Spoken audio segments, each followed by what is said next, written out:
새로운 찬양인데요. 같이 한번 부르면서 배워보도록 하겠습니다. 주의 선하심과 진실함을 담기 원해. 그의 빛으로 나갈 때 그 성품 닮아가네. 빛을 닮아갈 때 주가 주신 자유함으로 옳은 대로 돌아와서 빛을 주네.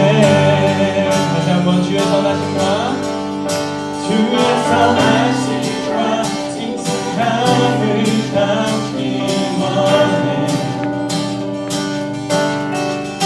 그의 빛으로 나갈 때 그 성품 닮아가네.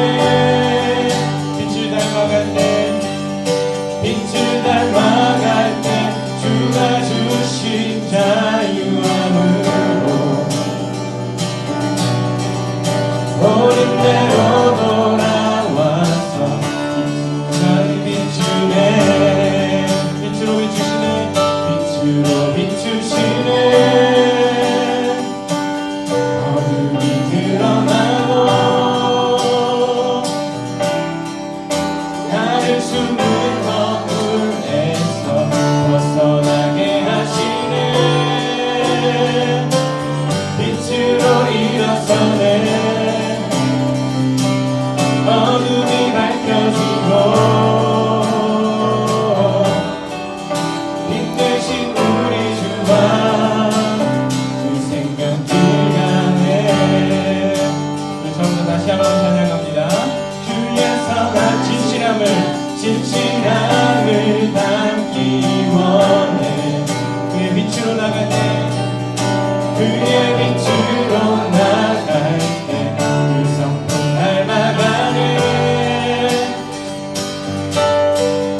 빛을 닮아갈 때 주가 주신 자유함으로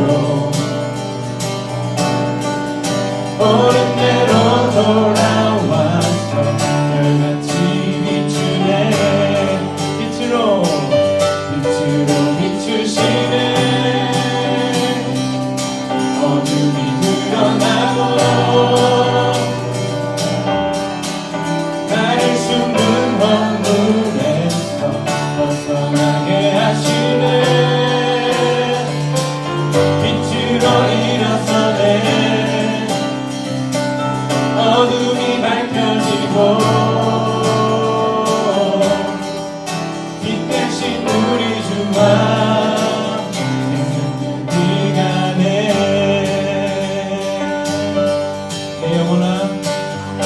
내 영혼아 일어나 주의 빛 발하라.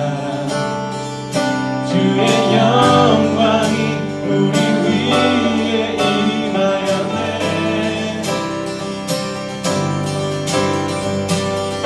내 영혼아 일어나 주의 빛 발하라. 주의 영광이 우리 위에 임하였네. 빛으로 비추시네. 어둠이 드러나고 나를 숨은 허물에서 벗어나게 하시네. 빛으로 일어서네.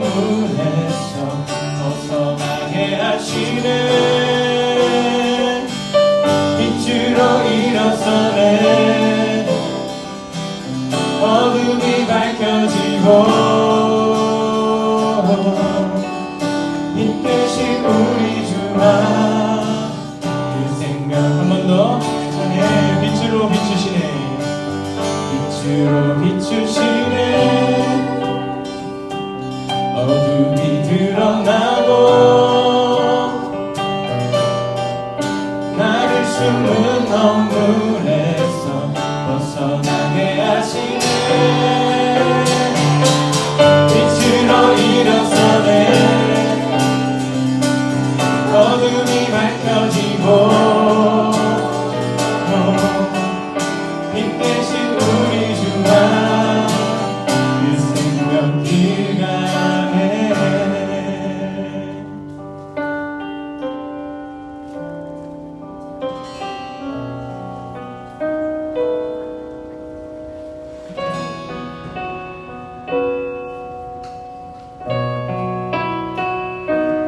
우리 같이 내 삶의 소망 함께 찬양하겠습니다.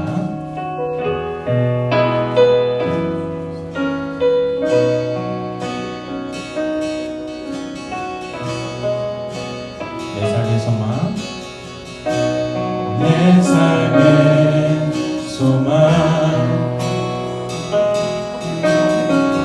내가 바라는 한 곳,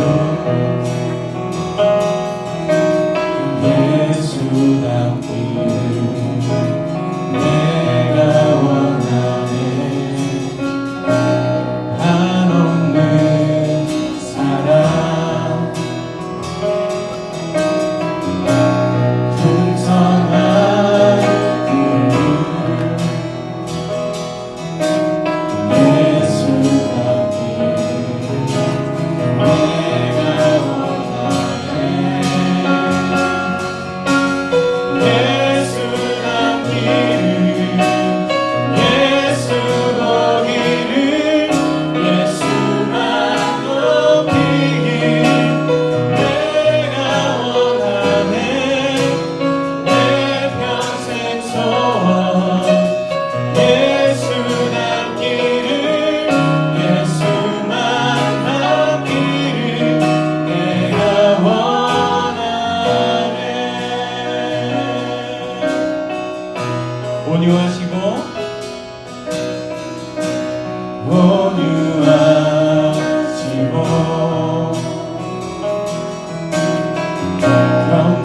겸손하신 성품, 예수 닮기를 내가 원하네. 자비하시고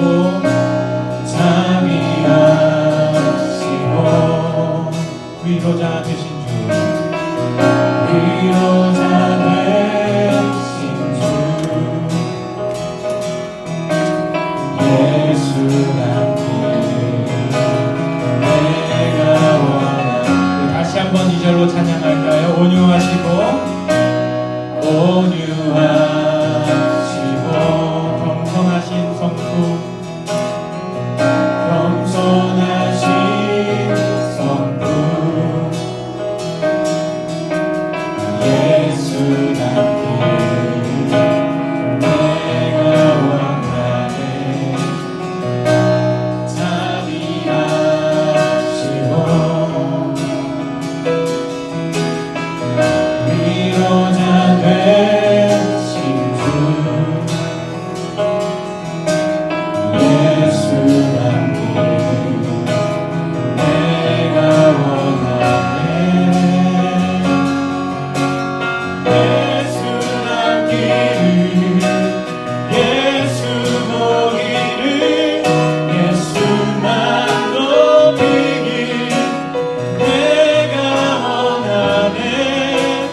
내 평생 소원 예수 닮기를, 예수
해를 마무리하면서 우리가 이제 3번 남았거든요. 종강까지 3번 남았는데 한 해를 마무리하면서 우리가 본문을 통해 보고자 하는 것은 우리가 주제가 여기 위로 이렇게 되어 있잖아요. 하나님의 위로. 우리가 하나님의 위로가 어떤 방식으로 우리에게 주어지고 우리가 복음 안에서 위로를 경험하며 살아간다는 것은 어떤 의미인가를 말씀을 통해 보기를 원하고 저는 우리 교우가 그렇게 위로를 향하여 위로를 가지고 한 걸음 더 나아가는 그렇게 우리가 한 학기와 한 해를 마무리하면 좋겠다는 생각이 듭니다. 자, 본문을 보시면 이렇게 시작합니다. 그리스도 안에서 이것들이 있다면 이렇게 시작하고 있습니다. 조건문이죠. 이제 구조적으로 보면 이렇습니다. 1절에 이 내용들이 너희에게 있다면 이렇게 말하는 거예요. 1절에 이어 1절을 보시면 뭐 권면이나 사랑이나 무슨 위로나 이게 너희들에게 있다면 이 2절부터 4절까지의 내용처럼 하라. 그렇죠? 1절이 있으면 2절부터 4절까지처럼 해라. 이런 표현입니다. 조건문 자체는 그러므로 그리스도 안에 무슨 권면이나 사랑의 무슨 위로나 성령의 무슨 교제나 긍휼이나 자비가 있거든. 근데 이 조건문을 그냥 볼 때는 만일 무엇이 있다면처럼 보이지만 계속 읽다 보니까 약간 이런 느낌이에요. 바울이 교회를 향해 이렇게 말하는 거죠. 이것들이 권면이나 사랑의 위로나 성령의 교제나 긍휼이나 자비가 너희에게 없을 수 없는데 그것들에 대한 확신이 너희에게 있지. 이것들이 너희에게 있다는 거 너희 확신하고 있지. 그렇다면 2절부터 4절까지 해라. 계속 읽다 보니까 그렇게 들렸어요. 왜 그러냐면 그 앞에 그 1절에 그 앞에 전제가 붙어있기 때문에 그렇습니다. 그리스도 안에서 라고 하는 전제가 붙어있기 때문이죠. 그리스도 안에 우리가 있다고 말할 때 반드시 경험하게 되는 것. 그렇죠? 그리스도 안에 있는데 이게 없다고 말할 수 없는 것들이잖아요. 그리스도 안에 있을 때 없다고 할 수 없는 것들을 조건문으로 오히려 너희가 확신하고 있지? 이렇게 질문하는 거예요. 너 이거 확실하게 가지고 있지? 그렇다면 이렇게 해라. 쉬운 성경은 이렇게 번역을 했습니다. 그리스도를 믿는 것이 여러분에게 힘이 되고 있습니까? 그리스도의 사랑으로 위로를 받고 있습니까? 성령 안에서 서로 교제하며 친절과 동정을 베풀고 있습니까? 그러니까 이것이 너희에게 있는 것이 확실하냐? 라고 질문하고 있는 것이죠. 여러분 정말 그러신가요? 한번 물어볼까요? 옆에 있는 분한테 예수님 때문에 위로받고 계신가요? 이렇게 물어보세요. 표정을 보면 답이 나오겠죠, 그렇죠? 저는 여러분에게 이 확신이 있기를 참 소망합니다. 기대합니다. 왜냐하면 이것들이 있어야 우리가 비로소 예수 믿는다 이렇게 말할 수 있기 때문이죠. 모든 것들이 맥스의 상태로 느껴져야 된다 그런 이야기를 하는 것은 아니지만 기본적으로 나의 신앙생활 가운데 분명하게 그리스도 안에 있다라고 생각되면 사랑과 교제함과 긍휼과 자비에 대한 확신이 우리에게 있어야 하는 것이죠. 그리스도를 믿는다는 것은 절망적인 내 존재가 구주의 십자가 때문에 소망이 생겼다는 것을 발견하게 되는 것입니다. 그리스도를 믿는다는 것은 인생에는 위로가 없고 오직 구주 안에 위로가 있다는 것을 발견하는 것입니다. 예수를 믿는다는 것은 단절된 인생을 넘어 주님과의 영원한 교제 그리고 교회 공동체 안에서의 친밀한 교제를 사모하는 것이고 예수를 믿는다는 것은 내가 경험한 주님의 자비와 긍휼을 이웃에게 나누는 것이죠. 그것이 우리가 말하는 믿음입니다. 그리고 바울은 그런 믿음이 우리에게 확실하게 있다면 믿음을 이렇게 사용하라 하면서 2절부터 4절에 이렇게 말합니다. 마음을 같이하여 같은 사랑을 가지고 뜻을 합하며 한 마음을 품어 아무 일에든지 다툼이나 허용으로 하지 말고 오직 겸손한 마음으로 각각 자기보다 남을 낮게 여기고 각각 자기를 돌볼 뿐더러 또한 각각 다른 사람들의 일을 돌보아 나의 기쁨을 충만하게 하라. 세 절을 간략하게 줄여보면 이렇게 정리해 볼 수 있을 것 같아요. 첫 번째는 진리 안에서의 겸손. 진리 안에서의 겸손이고 두 번째는 진심 어린 섬김입니다. 바울은 빌립보 교회 안에 있던 분파의 문제를 다루기 위해 이 편지를 쓰고 권면하고 있습니다.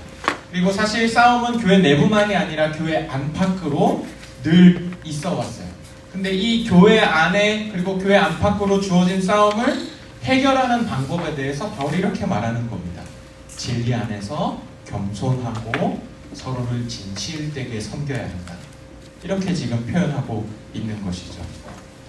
사람들은 모두가 그렇진 않을 수 있겠지만, 그런데 제가 보면 볼수록 사람들이 나이를 먹으면 더 그렇게 되는 거 아닙니까? 저도 마찬가지고, 이 관계의 갈등 혹은 이제 나와 다른 의견이 있는 사람을 싸움의 대상으로 보는 경우가 점점 더 많아지는 것 같습니다. 그렇죠? 우리나라는 대표적으로 여와 야, 그렇죠? 정치적으로 내가 지지하는 쪽에 반대를 지지하는 그 대상을 싸움의 대상으로 이렇게 보더라고요. 그것을 그리고 딱 드러내놓고 공격적으로 대하진 않을 수 있겠죠, 그렇죠? 공격적으로 대하진 않지만 이미 마음속에서 시시비비를 가리는 일이 끝나 있는 우리의 상태를 발견할 때가 너무나 많습니다. 그러니까 사실 조용하게 손절을 하느냐, 소란스럽게 논쟁을 하느냐의 차이일 뿐이지 대상을 싸움의 대상으로 인식하는 것은 매한가지인 것이죠. 이 싸움은 교회 안에서 있는 싸움이기도 하고 교회 밖에서 있는 싸움이기도 하고 교회와 세상과의 싸움이기도 합니다. 그러면서 제가 이제 저도 나이를 먹고 여러분도 나이를 먹고 주변의 사람들을 계속 보면 볼수록 제가 느끼는 것이 뭐냐면 우리가 얼마나 옳은지를 증명해내는데 너무 혈안이 되어 있다. 그런 생각들을 좀 많이 하고 있습니다. 사실 이 사회가 그렇게 흘러가는 것 같아요. 더 큰 문제는 그러니까 누가 옳은지 시시비비를 가릴 일들이 또 필요하죠. 특히 이제 법적인 문제들은 그런 시시비비를 또 가려야 합니다. 근데 문제는 우리가 경험하게 되는 누가 옳은가를 증명해내는 이 과정 중에 샬롬이 없어요. 누구도 행복하지 않고 누구도 기쁘지 않고 누구도 의로워지지 않아요. 반대로 분노가 있고 정죄가 생기고 파벌이 일어나는 일들을 우리가 보게 됩니다. 근데 본문은 그런 우리의 형태를 이렇게 표현해요. 다툼과 허영. 다툼과 허영. 다툼은 여러분들이 있는 그대로 다툼이고 허영은 헛된 영광. 그걸 싸워서 내가 옳아지는 게 헛되다는 것이죠. 내가 옳은 순간 굉장히 영광스러울 것 같지만 실제로 거기엔 아무것도 남지 않는 싸움이 된다는 것이죠.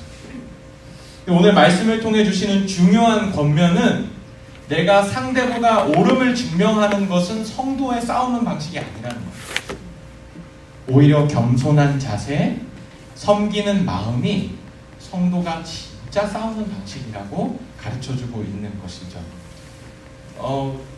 그럴 수 있다. 뭐 우리가 노력해야겠다라고 마음을 먹게 되지만 바울이 거기서 멈추지 않고 2절을 합니다. 5절에 보면은 더 극단적으로 이렇게 권면을 해요.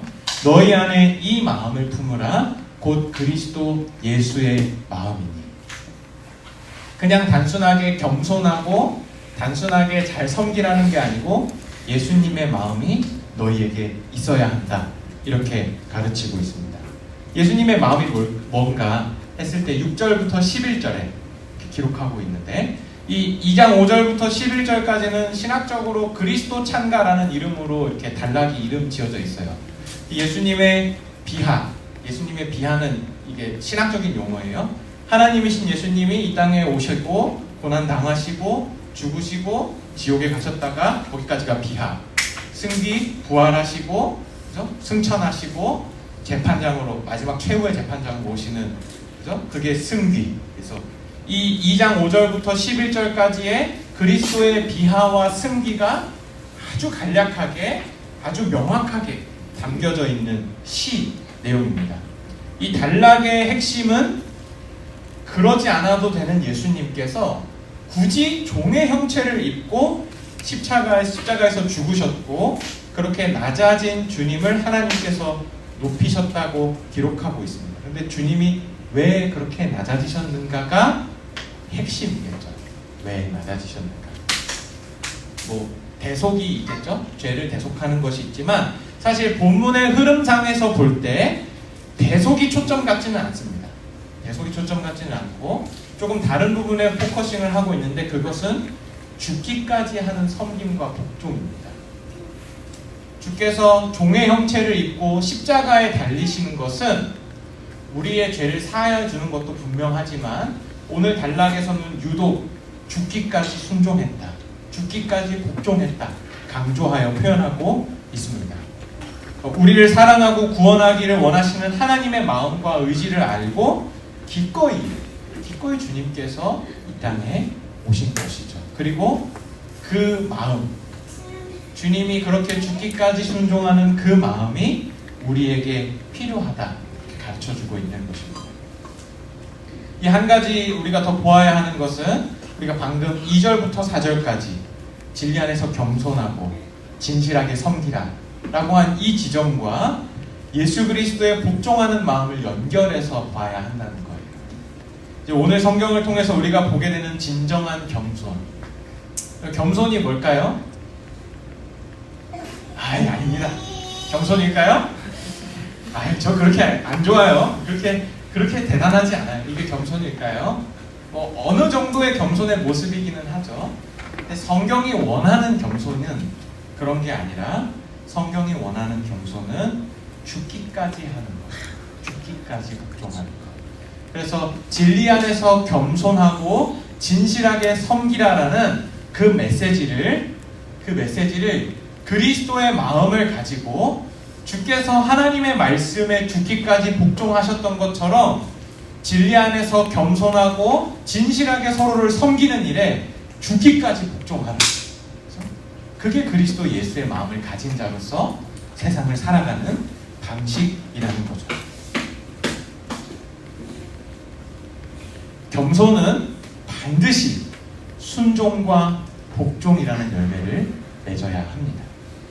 겸손은 이렇게 그냥 나이스한 게 아니에요. 사실 겸손은 되게 처절한 것이기도 합니다. 예수님의 겸손하심은 그랬어요. 왜냐하면 온갖 고난을 당하고 죽음까지 가야 했기 때문에 그렇습니다.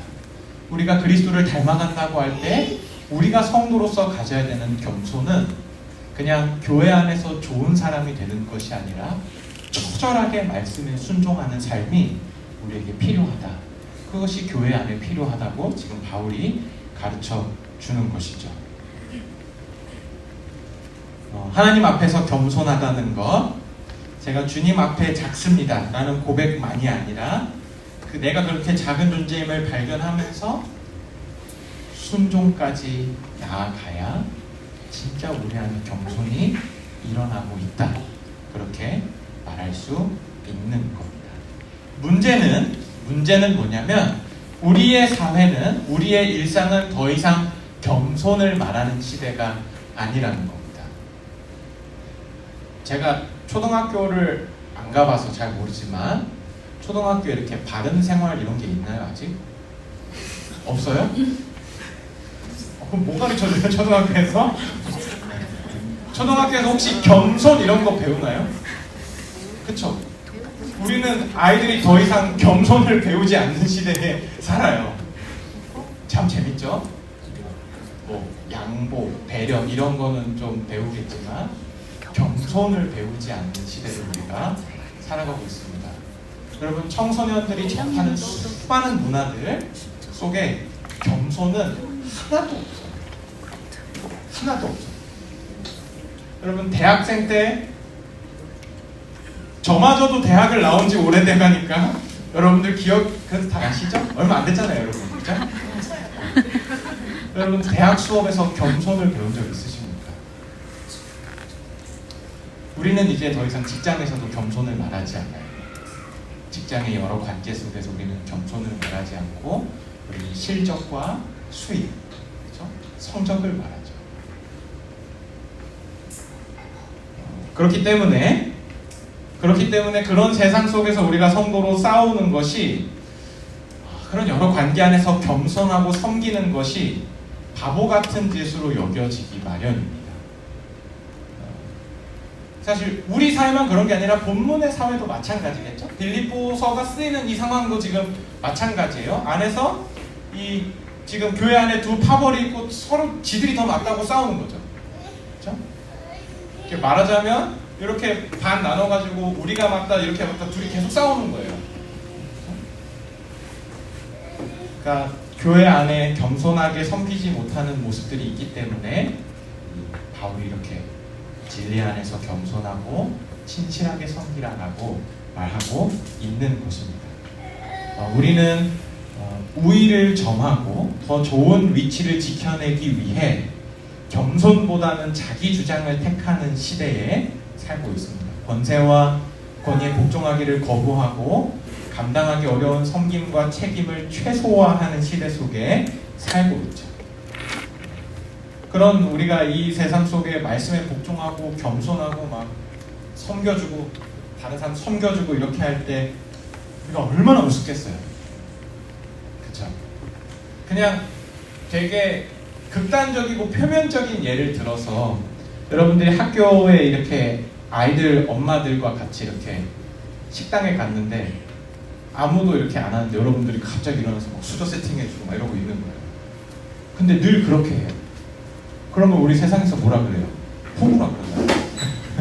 그렇잖아요. 호구라 그러잖아요. 다 들어주고 다 받아주고 그렇죠? 섬겨주고 어려운 일 자처하고 그렇게 살면 사람들이 우리 뭐라 그래요? 바보라 그러잖아요.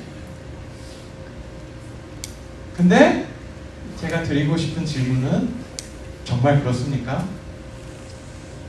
우리가 세상 속에서 그렇게 다 받아주고 다 섬겨주면서 우리가 그릇된 거를 바르다라고 말하자는 얘기가 아닙니다.